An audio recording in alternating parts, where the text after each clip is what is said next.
What if I told you that there was a cult that consisted of Jerry Seinfeld, David Lynch, and Paul McCartney? A group that has been the subject of numerous controversies, legal disputes, and possibly deaths. A group that has gained enough power and influence through sophisticated media relations that it even lobbies governments. And it's not called Scientology. Transcendental Meditation. Transcendental Meditation. I want to talk to you about TM. Transcendental Meditation. Transcendental Meditation. Transcendental Meditation. Fucking morons everywhere. Given the high-profile names attached to the organization, I'd wager that most of you have at least heard of Transcendental Meditation. But what appears to be a relatively benign meditation practice is really the starting point. A deeper dive into the TM organization reveals a history of exploitation, potentially life-threatening pseudoscience, and leadership that seems more interested in obtaining wealth than becoming enlightened. Yet, the movement has, largely, been able to avoid the critical eye of the mainstream that similar groups have been subject to. So let's look into it.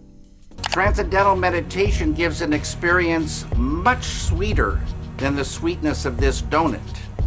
If you've never heard of Transcendental Meditation before, here's a quick rundown. Supposedly developed by the Indian guru Maharishi Mahesh Yogi, Transcendental Meditation is a trademarked meditation technique that claims to promote relaxation, stress relief, and eventually giving the meditator the ability to, quote, transcend beyond the surface level of your awareness. The organization has grown considerably since its inception, having multiple centers across the globe and even an accredited university in Fairfield, Iowa. The TM organization uses a sophisticated media apparatus to spread its influence, being endorsed by countless celebrities and influential people. But the high price of classes, suspect scientific proof, and controversial stories about its founder have caused many to cast doubt on the organization's intentions. Now, I want to be very clear about something. We need to draw a distinction between Transcendental Meditation as a practice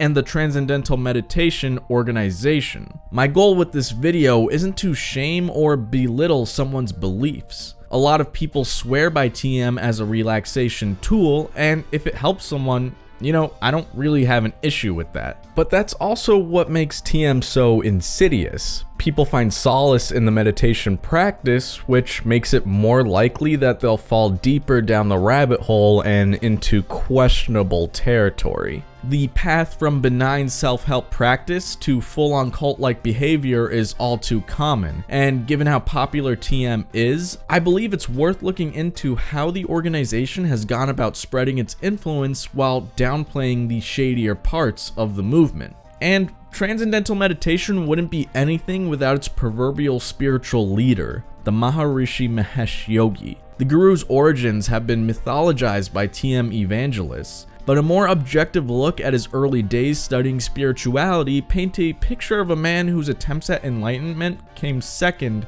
to his financial ambitions. And Maharishi Mahesh Yogi teaches a technique called Transcendental Meditation.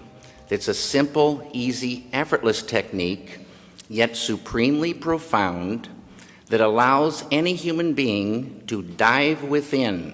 There's some contention about the Maharishi's origins because the tradition of Hindu monks required the relinquishing of family ties and connections. However, there seems to be enough information out there that we can get a rough idea of where he came from. Born Mahesh Prasad Varma in British-occupied India, the young Maharishi expressed interest in Vedic teachings from an early age. Sometime in the 1940s, the Maharishi became an administrative assistant for Guru Dev, head of the Joytir Math Hindu monastery in India. The Maharishi credits Guru Dev as the creator of the practice that would eventually be called Transcendental Meditation. Accounts of the Maharishi's time at the monastery are vague and contradictory. According to the Maharishi himself, he had become incredibly close to Guru Dev, becoming one of his star pupils, learning the secrets of enlightenment through meditation. However, the Hindu caste system that the Maharishi belonged to was incredibly strict and cast some doubt on the Maharishi's Maharishi's own account of his time with Guru Dev. The Maharishi was born into the Kayastha class, who largely took on the role of scribes. Only those of the Brahmin class could take on the role of guru and become a student of spiritual leaders like Guru Dev. According to one of Guru Dev's successors, the Maharishi never studied as a monk and was strictly Guru Dev's secretary. The Maharishi remained at Jyotirmath until Guru Dev's death in 1953. According to the lore of Transcendental Meditation, the Maharishi spent the next 2 years in a cave, and the Guru claimed to learn the path to true enlightenment at this time. Starting in 1955, the Maharishi began traveling around India, teaching something he called Transcendental Deep Meditation. During his travels in southern India, the late 1950s, the Maharishi opted to conduct his teachings in English rather than his native Hindi. The Guru claimed this was to avoid hostility, but it also directed his teachings to, quote, learned classes, and those who had connections to the British. A seemingly innocuous choice, but one that hinted at the Guru's larger ambitions. The Maharishi began his first world tour in 1959, and over the next decade, his influence would grow exponentially. His goal was ambitious: rid the world of all unhappiness and discontent through the practice of Transcendental Meditation. By the end of 1959, he had already amassed a niche but significant following that consisted of celebrities like billionaire tobacco heiress Doris Duke.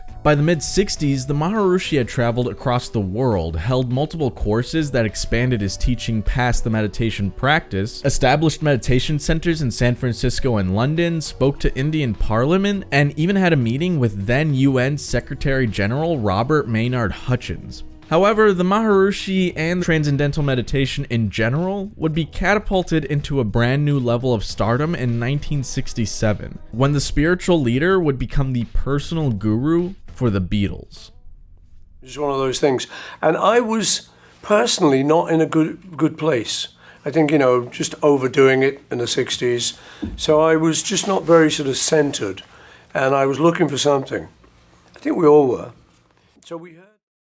The Maharishi's time with the Beatles is arguably the most influential event in the canon of the Transcendental Meditation movement. Many prominent figures who practice TM often cite first hearing about it through the Beatles. Even decades later, when I went through my hardcore Beatles nerd phase in high school, the first time I ever heard of Transcendental Meditation was through the Beatles anthology documentary. However, despite playing an important role in the mainstream success of Transcendental Meditation, the Beatles' time with the Maharishi was steeped in controversy. Despite the Maharishi claiming to be an enlightened man, free from the needs and desires of modern peoples, he displayed a surprising media savviness, and had allegedly spent a good deal of time negotiating with ABC to have a TV special about Transcendental Meditation that would include the Beatles. Despite the strong desire for spiritual peace and a break from the complicated world of being, the Beatles, all four members would end up cutting their time with the Maharishi short. Ringo Starr, being objectively the best Beatle, left India only after 10 days, largely citing his restrictive diet, but also noting one too many things that cast doubt on what the Maharishi and the larger TM organization's intentions were.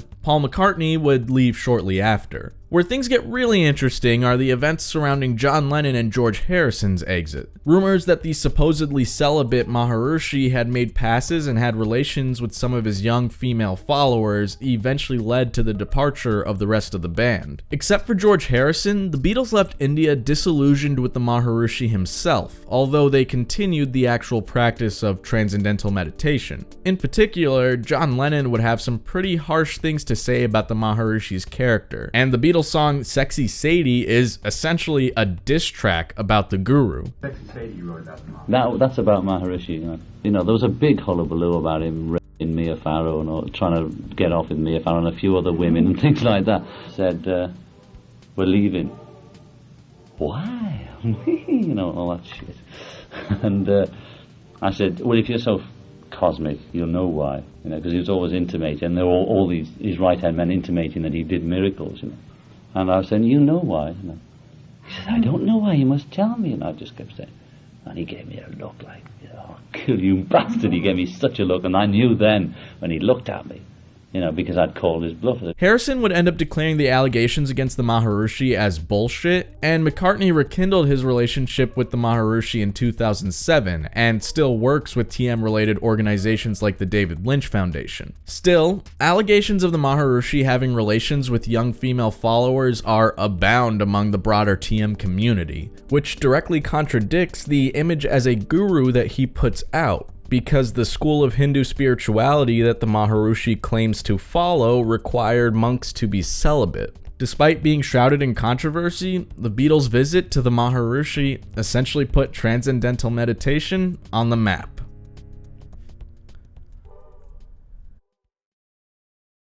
The Maharishi claimed that Transcendental Meditation had the power to influence global events, eventually bringing total world peace if enough people meditated at the same time. Dubbed the Maharishi effect, TM evangelists claim the collective consciousness of TM practitioners have been responsible for things from the fall of the Berlin Wall to reducing inflation rates in the United States. The Maharishi effect is generally the justification TM evangelists like David Lynch will use when questioned about the Transcendental Meditation organization's growth. The organization is now estimated to be worth billions of dollars. The argument goes that a robust business apparatus is needed to spread the influence of Transcendental Meditation. Lynch makes this argument in the documentary film David Wants to Fly, comparing the organization of Transcendental Meditation to a pharmaceutical company's need to have a strong manufacturing apparatus in order to produce and distribute life-saving medicine all over the world. Personally,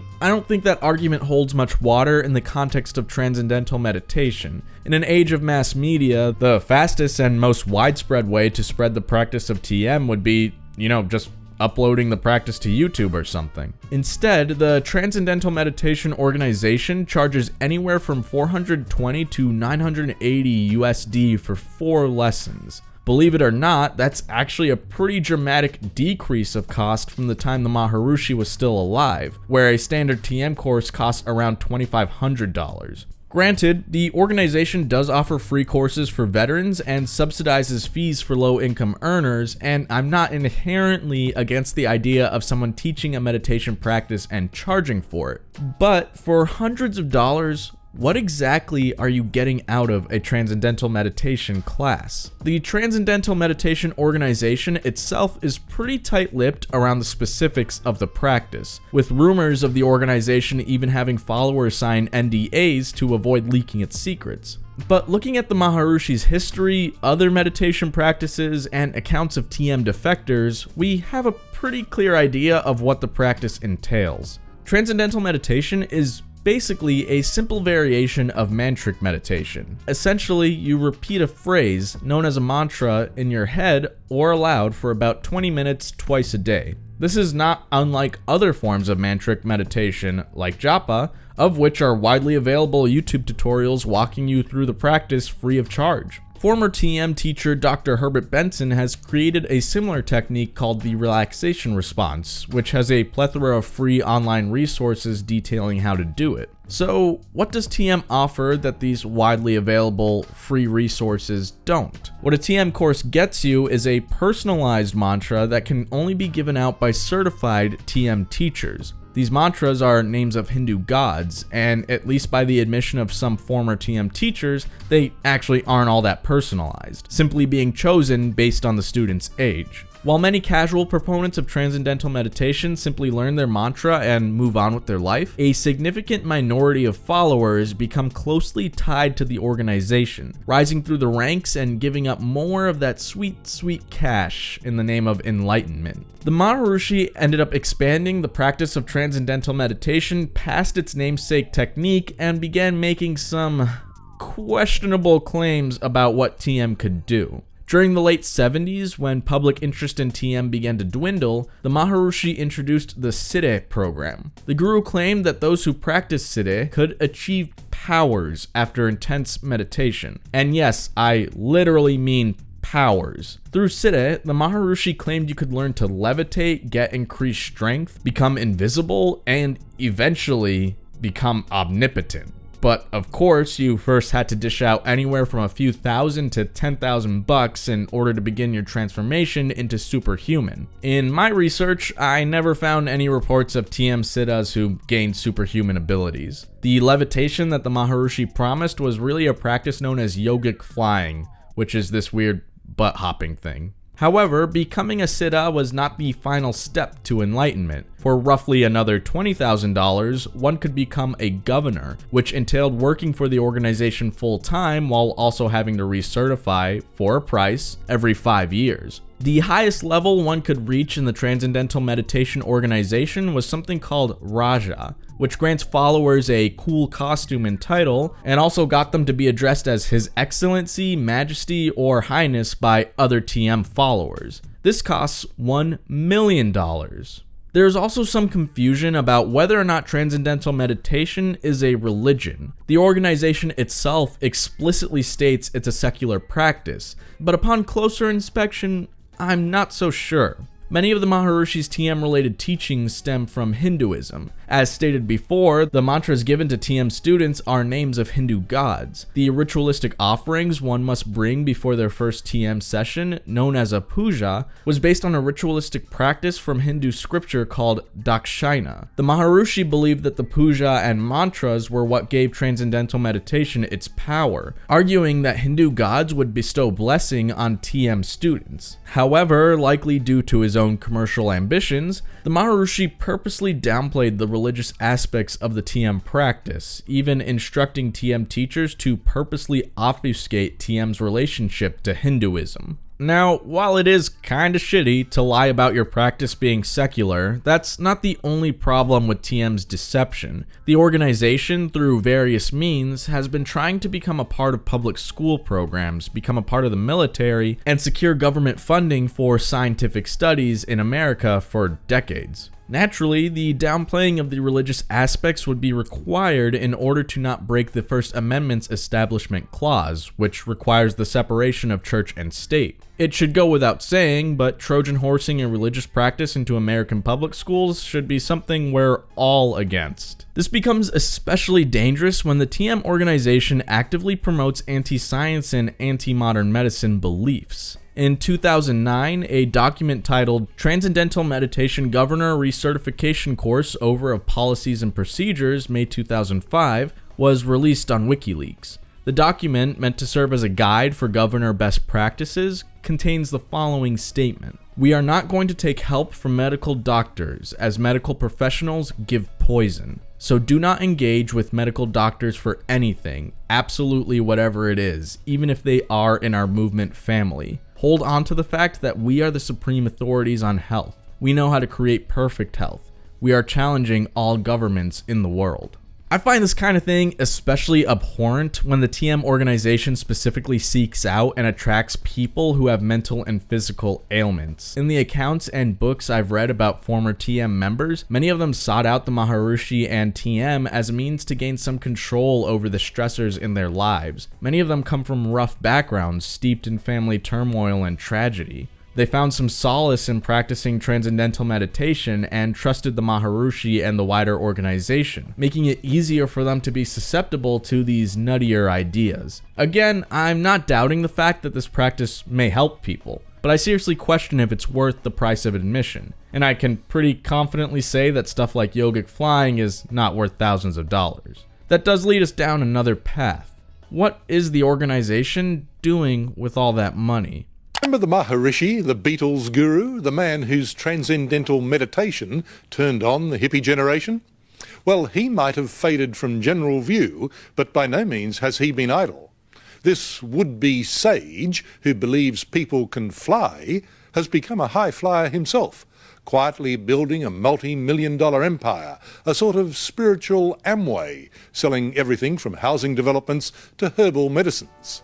Like I mentioned earlier, the TM organization is estimated to be worth billions of dollars. The Maharishi himself was a billionaire at the time of his death. The organization uses this money to build TM centers, schools, fund scientific studies, and influence politics. The apparatus that exists around Transcendental Meditation is sophisticated. From the origins of the movement, the Maharishi explicitly targeted upper-class Westerners and celebrities, not unlike Scientology, in order to both fund and spread the influence of the TM organization. In 1973, the TM organization would start a private college known as Maharishi International University in Fairfield, Iowa. This school is, arguably, the biggest piece of the pie when it comes to the TM organization's attempts at legitimizing Transcendental Meditation as a mainstream secular practice. Researchers at MIU have conducted numerous studies to prove the effectiveness of TM. Nearly all of these studies are either funded or conducted by the TM organization itself. That's one of those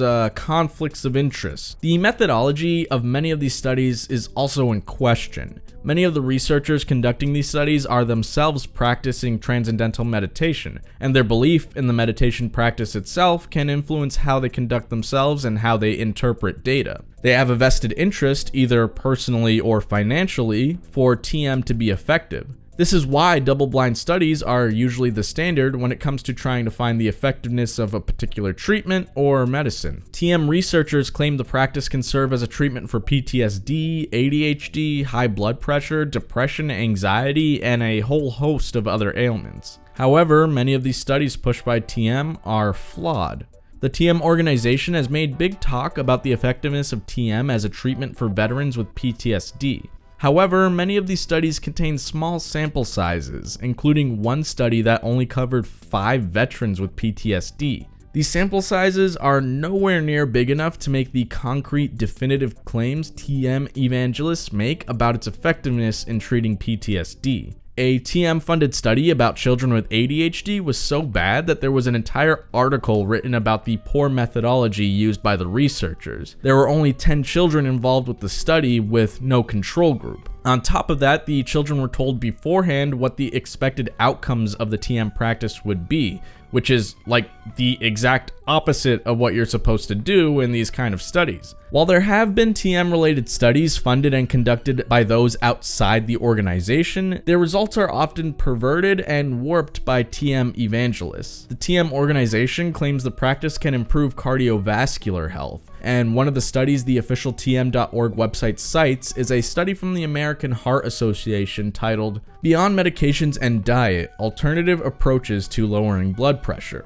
And yeah, that sounds pretty legit until you dig a little deeper and see that the TM organization may be exaggerating some of the claims. First off, the study itself states that these alternative treatments should be used along with modern medical treatment, not instead of. Second, the actual findings of TM's effectiveness are much more modest than the TM organization would have you believe, just stating that more research would have to be done to scientifically prove TM's effectiveness at lowering blood pressure. Still, this didn't stop the TM organization from touting the practice as a scientifically proven treatment for blood pressure. This eventually led to then executive director of the AHA to state, "Unfortunately, we have found that some in the media and many in the TM community have tried to overstate our findings to promote their own agendas." Now, I can't go through every single study that is listed on TM.org, but the fact that they're listing these specific studies like they prove anything should make us skeptical of every scientific claim the organization makes. Another aspect of TM and the Maharishi's teachings that is suspiciously downplayed in mainstream TM spaces is the Maharishi Jyotish program.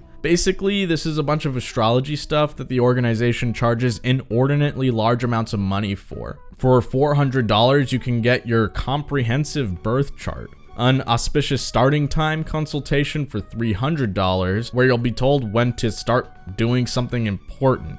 For $150, you can get a Maharishi Yagai, which helps improve your destiny, whatever the fuck that means. And like TM proper, the website for the Maharishi Jyotish program makes some unverified claims about the scientific validity of their services. The Maharishi also has some branded supplements claiming to help everything from depression to cardiovascular health. The potential consequences of the TM organization's deception shouldn't have to be stated. Considering the organization already takes an anti-modern medicine stance, the promotion of unproven medical alternatives will only lead to worsening conditions and possibly even death. Even more than TM's potential religious overtones, its rejection of modern medicine and promotion of pseudoscience should be cause for concern about the practice becoming integrated into the military or American public schools. Unfortunately, many TM evangelists have already succumbed to negative psychological and physical side effects of both the meditation practice and adherence to the Maharishi's more extreme anti-medicine philosophy. Because the TM organization touts the practice as a cure-all for all sorts of ailments, many TM students begin their journey as a means to cope with anxiety, depression, chronic pain, among other things. This poses several problems. TM's false claims of scientific validity could push people into foregoing traditional and proven medical intervention, and the TM practice itself could exacerbate the individual's problems. TM teachers are ill-equipped to deal with their students' potential psychological and physical issues, and the organization specifically instructs teachers to downplay or altogether ignore any negative side effects with the TM practice. In his book, Transcendental Deception, former TM teacher Aryeh Siegel writes, "When I became a TM teacher, we were told to minimize discussions about anything negative the new meditator may have experienced, such as sensations, movements, and pressure anywhere in the body, including the head or heart. We were instructed to tell the student that, quote, something good is happening, and continue meditating, even if the sensation felt strong and showed no sign of diminishing or dissolving. Even with substantial pain, the student is told to endure it with anticipation that the discomfort might continue in almost every meditation until the wound resolves." In 1986, former TM instructor Robert Kropczynski and 6 others sued the Maharishi International University for fraud. Kropczynski's claim was that the Maharishi and the TM organization promised that Transcendental Meditation was scientifically proven to reduce stress, reverse the aging process, and bring about world peace, among other things. As part of Kropczynski's case, a signed affirmation from former MIU professor and legal advisor Anthony DiNaro was presented to the court. DiNaro's affirmation is particularly damning for the TM organization, not only because of his former position of authority within the movement, but the seriousness of the accusations directed toward the organization. DiNaro wrote that he recognized a very serious and deliberate pattern of fraud, designed in part to misrepresent the TM movement as a science, not a cult, and fraudulently claim and obtain tax-exempt status with the IRS. DiNaro also wrote about MIU's attempts to cover up and downplay students' meditation-related illnesses, likely to avoid drawing negative attention to the school and the larger TM organization. A disturbing denial or avoidance syndrome, and even outright lies and deception, are used to cover up or sanitize the dangerous reality on campus of very serious nervous breakdowns, episodes of dangerous and bizarre behavior, suicidal and homicidal ideation, threats and attempts, psychotic episodes, crime, depression, and manic behavior that often accompanied roundings, intense group meditations with brainwashing techniques. Euphemisms are employed to describe essentially dangerous, unstable, and injurious behavior. In the end, Kropczynski won the lawsuit, being awarded $138,000. Diving into tales from others deep into the TM movement reveals similar stories to DiNaro and Kropczynski's accounts, even extending past those practicing in MIU and into the larger TM community in Fairfield. Former TM member Gina Katena has spoken at length of the cult-like behavior among TM evangelists who deified the Maharishi, rejected modern medicine in favor for his branded supplements, and continued to have long meditation sessions despite having negative side effects. The common through line in many of these stories is the downplaying of the negative side effects of both TM as a practice and the organization itself, most likely to avoid any bad PR since TM relies heavily on its public image. The dangers of the TM movement's fear of bad PR led to perhaps what is the darkest moment in the movement's history, March 1st, 2004. Early in the morning, during a class called Teaching the Age of Enlightenment, Maharishi International University student Shavinder Sem stabbed a classmate in the face with a pen, requiring the student to get 7 stitches. Instead of calling the police, the university internally decided Sem would be sent home the following morning and would be supervised in the dean's apartment until then. But for some unknown reason, he was eventually left unattended. Sem ended up stealing a paring knife and went back onto the campus. The dean reportedly found Sem and allowed him to interact with fellow students. Unprovoked, Sem stabbed another student 4 times fatally in the chest. Not unlike Scientology or other cults, TM has chosen to brush problems under the rug at the expense of its own followers in order to preserve the organization's reputation.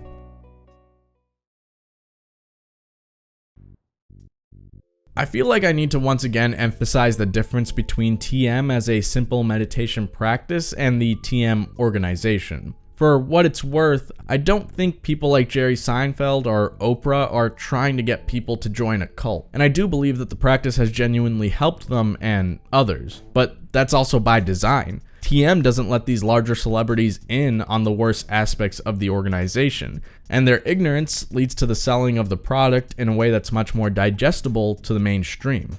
I even think David Lynch, despite his work with his foundation, his close ties to the Maharishi and the organization, is a genuine true believer. Maybe I'm just biased because I like his work and exclusively get my weather from him, but I don't believe his intentions are malicious. Still, that doesn't excuse the potential negative outcomes of the TM movement. There is, surprisingly, a lack of mainstream criticism of the TM movement. That is a large part of why I wanted to make this video. Many people have heard of TM, but the organization has done a good job of sweeping its darker side under the rug. And to this day, they still have the endorsement of a lot of powerful and influential people. But people should be able to make an informed decision, especially considering the expensiveness of TM courses and the readily available free alternatives. And again, I don't mean to belittle or shame those who have gotten swept up into the movement, despite how silly some of the things they do may be. These are people who largely have mental and physical issues that have drawn them toward alternative medicine and are victims of a sophisticated media and business apparatus that is designed to misinform, mislead, and manipulate them into thinking TM is the solution to all their problems.